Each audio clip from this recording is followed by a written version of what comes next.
welcome to Physics Pathfinder.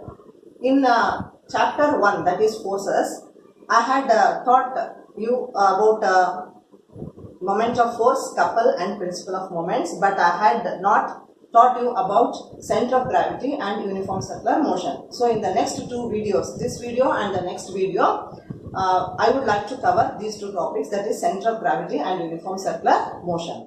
So first we shall take up center of gravity. Already we know that Earth has gravitational force and every body is attracted by the gravity of the Earth. And the force due to gravity, that is F, is given by the formula F is equal to mg. Now you take any object, every object is attracted towards the Earth. Now let us take that an object is there. Now this object is made up of very tiny particles, and we shall consider that each particle has got certain mass. Now I call the mass of this particle as m1, likewise m2, m3. So if there are n number of particles in a body, then the nth particle will have mass mn. Now, because every particle has got mass m and every particle is attracted by the Earth, and in which direction the force due to gravity will be acting, already as I have told in my previous sessions, that force due to gravity will be always acting towards the center of the Earth. So it will be acting downward only. Now if you consider the force due to gravity on this particle, then it will be equal to m1g. F1 will be equal to m1g. Now why it is only g? Because g is gravity and it remains constant at a given place. Now if you take for this particle it will be equal to m2g. For this particle it will be equal to m3g. Now if you take for the nth particle, it will be equal to mng. So now every particle is subjected to force due to gravity, and if you take the resultant of all the forces due to gravity, then you can have a resultant force acting on the whole body, and it will be located at some point in the body itself. And this point is called center of gravity of the body. Now already as we know that the force due to gravity, that is F is equal to mg, is nothing but the weight of the body also. So if you take the weight of this m1 particle, w1 will be equal to m1g. Likewise w2 is equal to m2g. Like that, if you go, Wn will be equal to mng. Now if you take the total weight of the body, capital W, then it will be equal to W1 plus W2 up to Wn, which will be equal to m1g plus m2g, likewise up to mng. Now this can be written as m, where m is the total mass of this body multiplied by gravity. Now this is equal to W. W is equal to mg. W is equal to mg or F is equal to mg. Is nothing but force due to gravity, because weight is nothing but a force. Now the total weight of the body will also be lying at a point inside the body, and this point will be called the center of gravity. Now at this juncture we can define what is center of gravity. So center of gravity can be defined as a point at which the whole weight of the body is concentrated. So the whole weight of the body will be concentrated at any point. The point can be anywhere inside the body, and that point is called center of gravity. So if you take any object, whether it is a regular object or an irregular object, then there will be some point in the body where the total weight of the body will be concentrated, and that point is called the center of gravity. And if the body is balanced at its center of gravity, then the body can be easily balanced. Now, this center of gravity always depends on one factor. Which is that factor? That factor is shape of the body. Shape of the body in the sense distribution of mass.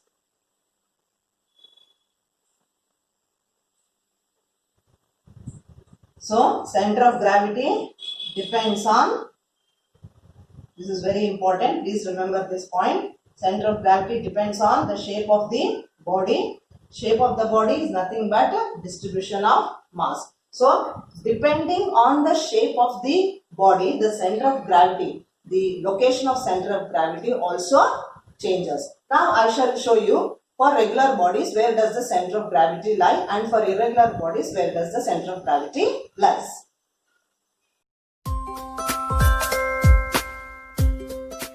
Now let us see where does the center of gravity of regular bodies lie. Suppose you have a square shaped lamina.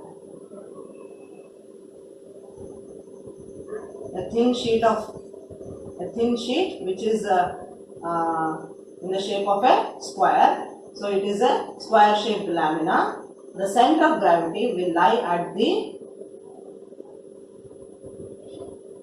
intersection of the diagonals of the square. Now you must be able to remember this point.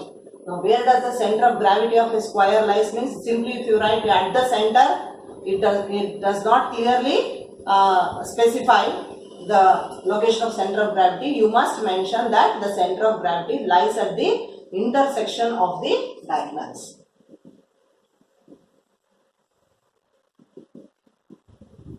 At the point where the diagonals meet.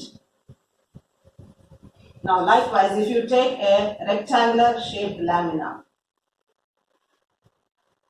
then also the center of gravity lies at the point of intersection of the two diagonals. Now, if you take a triangular shaped lamina, or take a triangle, now where does the center of gravity lie? You may tell that it lies at the center of the triangle. No, it's not the correct answer. You should mention that the center of gravity lies at the point where the medians of the triangle meet. So these are the medians of the triangle, and this is called centroid. Centroid is the point where all the medians of the triangle meet. So the center of gravity will be at the point where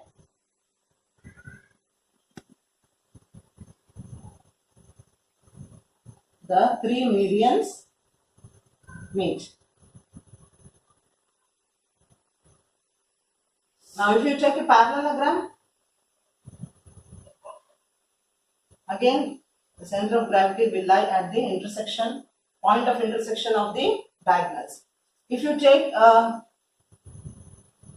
circular shaped lamina, then it lies at the center of the circular lamina. If you take a cylinder,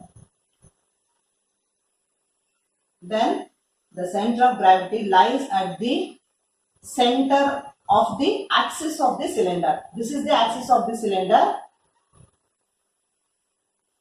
and the midpoint of the axis of cylinder, the center of gravity lies. So in the textbook it is given in detail a table showing the shape of the body and where does the center of gravity lie. Try to focus on that table which gives in detail about the location of center of gravity of regular bodies. Sometimes you have L-shaped bodies also. Like you have a boomerang.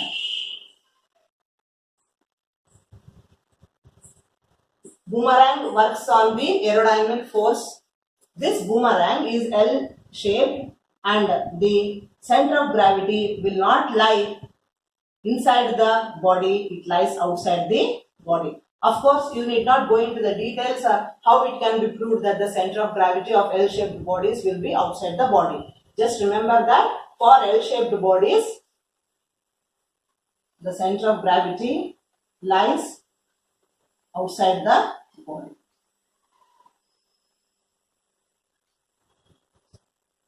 Otherwise, if you take these regular bodies, then the center of gravity will lie inside the body only, even if you take a uniform meter scale. Uniform meter scale means 1 meter scale, then the center of gravity will lie at the midpoint only. Here the center of gravity will lie.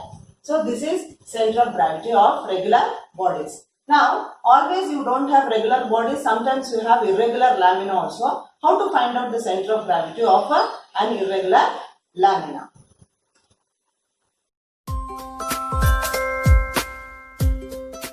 So always remember that the center of gravity of a regular body lies inside the body only. Suppose you have a thin sheet of paper, a rectangular shaped or a square shaped paper, then you can balance that paper at its center of gravity just by a pencil or a nail. Nail head can be used to balance the thin sheet of paper. Most of us, we try to balance books at its center of gravity. So all this you have tried already. Some of you will balance a ball also on one finger, on index finger.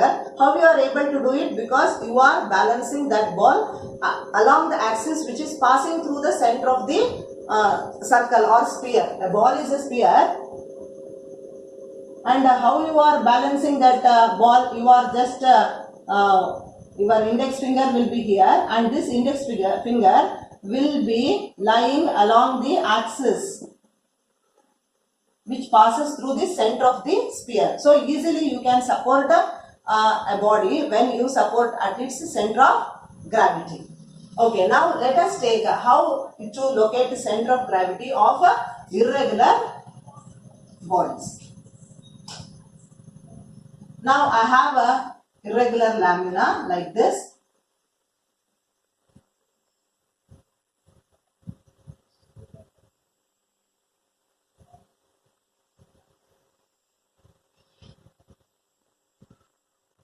I have a irregular lamina.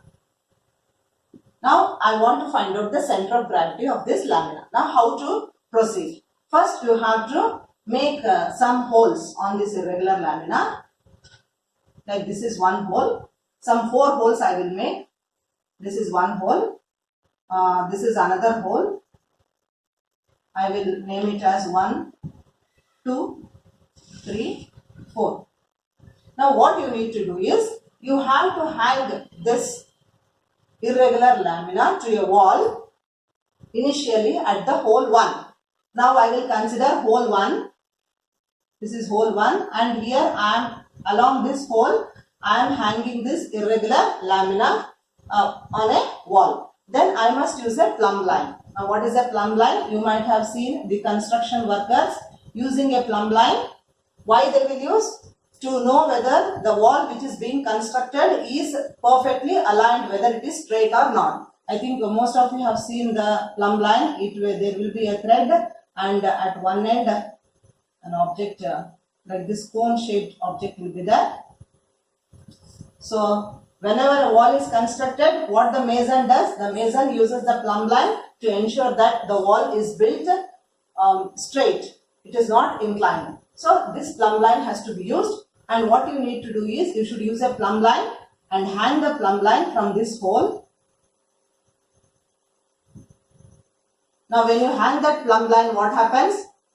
This line should be traced. When the plumb line comes to rest, trace this line like this. Now afterwards, the lamina has to be hanged to the wall at the hole 2. Now instead of hole 1, use hole 2 and again hang the lamina to the wall. Again use the plumb line and trace this line. Next, what you need to do? Hang the lamina at the hole 3. Using hole 3, you hang the lamina. Again use a plumb line and trace this line. Next time what you need to do? Again hang the lamina with the fourth hole and again trace the line using plumb line. Then you will observe that when you trace all these lines using a plumb line, all these lines will meet at a point and this will be the center of gravity of the irregular lamina. Of course, this is not of much importance, but remember that you can determine the center of gravity of an irregular lamina also. But try to focus on the center of gravity of regular bodies. Already a list is given in the textbook, and please ensure that you are well versed with the point at which the center of gravity of a regular body is located. Remember, center of gravity lies only on one factor, that is shape of the body or distribution of mass. In the next video, we shall learn about uniform circular motion, that is centripetal and centrifugal forces. Happy learning. Thank you all.